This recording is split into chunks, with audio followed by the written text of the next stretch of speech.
eu já fui destinado dentro da bruxaria para isso. Para herdar aquela herança dos bruxos da família, porque está no sangue. Meu tataravô é nigeriano, africano. E daí aprove a Deus que decorrer do tempo algumas experiências dentro da bruxaria. Um certo dia, enquanto Beelzebub aparecia, enquanto algumas experiências lá dentro da bruxaria, Deus deu a graça de ouvir a voz de Jesus Cristo pela primeira vez. Nossa. Porque nós estávamos fazendo um ritual junto com outros bruxos africanos, e o animal ali sendo, sacrificado, um abó preto, e abó quer dizer bode. Aí acontece que depois de 23 anos, nascido principalmente para aquilo, recebendo vários tipos de promessa, como eu seria bruxo, vários tipos de palavras de todos os lugares que eu ia, que eu seria o sucessor. Um dia de ritual, a mesa preparada, as entidades não aparecem, Beelzebub não aparece, e aquilo ali trouxe um pouco de tristeza naquele exato momento. Mas quando nós damos continuidade no sacrifício, eu ouvi a voz de Jesus Cristo dizendo: Douglas, vem, tu és livre. Nossa. Eu gritei: papai, por que eu sou livre? Aí eu gritei pro outro bruxo africano: por que eu sou livre? Eles, me xingaram, disseram que eu não poderia falar nada porque a mesa estava pronta para ele, estavam me esperando dar o aláfia, isso significa a confirmação do sacrifício. Só que eu ouvi pela segunda vez Jesus dizendo: Douglas, vem, tu és livre. Eita. Naquele exato momento eu já perdi a graça de estar naquele lugar. Eita. Eu entrei para dentro do meu quarto. Quando eu entro para dentro do meu quarto, lá aparece ele, Beelzebub. E dali ele me aperta, dali ele me enforcou. Ali eu vi que tinha 6 correntes no meu corpo, por causa de um sacrifício que nós fizera quando eu tinha meus 13 anos, quando ele apareceu para mim pela primeira vez.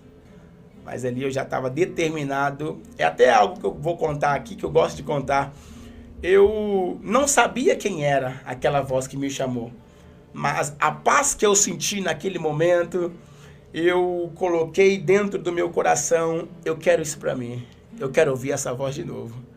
Porque a gente ouvia demônios falando, a gente via eles aparecendo para nós e falando para a gente fazer sacrifício aqui, sacrifício ali, anda tais quilômetros e coloca do jeitinho que eles falavam. Mas quando eu ouvi a voz de Jesus Cristo pela primeira vez, me trouxe uma alegria. Você tinha visão aberta. Eu tinha desde os meus 13 anos. Começou assim nos meus 7 anos praticamente. Mas como foi aguçada mesmo, foi com os 13 anos de idade. Os 13 anos porque Beelzebub apareceu para mim pela primeira vez. E dali, quando ele apareceu para mim, eu gritei e contei para papai. Eu aprendi algumas rezas, comecei a chamar por ele.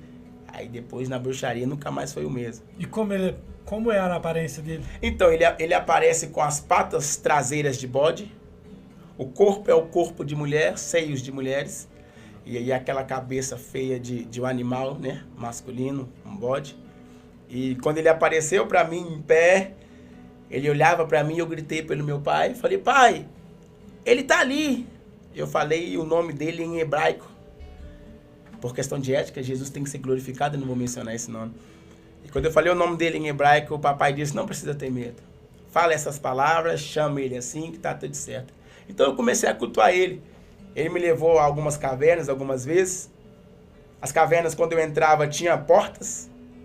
Só que no dia que ele me ofereceu um cálice com a cabeça de um crânio humano, eu me lembro que eu nunca queria tomar, porque papai já ensinava que aquilo ali era uma aliança com eles. Aí, então eu tinha bastante receio sobre isso. Mas um certo dia que ele me levou lá, eu tomei. Eu tinha uns 13 anos de idade. E quando eu tomei aquilo, as portas fecharam. Eu passei a pertencer a eles. Tudo que você puder imaginar de sacrifício a gente fazia. E a confirmação vinha na hora. Então, o que os bruxos mais gostam, o que eles correm loucamente para acontecer com eles, é algo chamado terceiro olho é aberto. Já ouviu falar. Já ouviu falar? Já ouvi falar. Então, quando esse terceiro olho ele é aguçado, ele é aberto, É aí que ele entra no reino das trevas. Pode ser qualquer tipo de bruxo. Se ele não tem esse terceiro olho aberto, na verdade é o primeiro, mas nós chamamos de terceiro, é aquele triângulo que fica na testa do bruxo, né? É um ritual aqui que eu não preciso ficar expressando. Quando isso acontece, está feito. Ele entrou literalmente, ele foi escolhido, ele foi aceito literalmente. Tem bruxos que tem que estudar, tem níveis para ele alcançar isso. Tem que ser um grão-mestre, tem que ser sacerdote. Mas comigo aconteceu com 13 anos de idade. E tem diferença entre um bruxo, um feiticeiro, um macumbeiro? Tem a diferença? Tem diferença, níveis, tem diferença. É níveis, no caso? Diferença, muita diferença. Tem aqueles que trabalham só em 1 ano, tem aqueles que trabalham em 3, tem aqueles que trabalham em 7, tem os que trabalham em 14 anos, 21. A maioria do tempo, a maioria das vezes que eles vão aprofundando no reino das trevas, eles vão crescendo de níveis. Até chegar um grão-mestre. Quando ele chega no nível de bruxo, se ele toca nessa água que tá tomando, se dá para beber, tá ruim. Se não é Jesus, tá pego. Se não é Jesus, tá pego. Igual, por exemplo, já acontecia, a gente entrava, tocava na mão de alguém, a bruxaria já pegava ele. Por que eles defendem tanta prática, vamos supor, igual nessas macumbaria, que tem linha branca, linha preta, que eles falam que a linha branca pertence, que não tem mal, que é do bem. Por experiência própria, com todo respeito, alguns amigos meus que ainda estão nessa prática, graças a Deus, alguns já veio para Cristo. Glória a Deus. Viu a graça de Cristo em nós, né? Mas, com todo respeito, o que acontece? Acontece que, na verdade, é tudo mentira, é tudo engano. Com todo respeito. Né? Por quê? Por mais que pode ser ali, é uma mesa branca que só faz bondade. O momento que alguém chega e paga, querendo fazer algum tipo de maldade, vai acontecer. Vai acontecer. E quem está nessa espiritualidade, quem está lá dentro sabe que tem poder para isso. Os demônios conseguem fazer, as entidades conseguem fazer. Então, muitas das vezes é para atrair as pessoas. É mesa branca, é mesa preta, é bruxaria, é magia negra, tudo é a mesma coisa. A maioria o maior problema, melhor dizendo, é a hierarquia deles. Alguns gostam de mexer mais nessa coisa aqui que é fraca, outras gostam mais de matar, outros gostam de destruir, outros gostam de guerra, contenda, entendeu? É assim que funciona. E o espiritismo? Eu posso falar aqui? Pode. É a mesma coisa. É a mesma coisa. A diferença é a forma que eles trabalham. Mas se for analisar o contexto dos rituais, dá sangue, se cultua com os mortos, é a mesma coisa. Mesma coisa. É a mesma coisa. São anjos caídos? Todos são anjos caídos. O que o bruxo pensa? Porque é assim que eu pensava, e é a linhagem dos bruxos, que os espíritos, né, que as entidades, são espíritos de luzes. Já vou falar demais. Já ouviu falar sobre isso?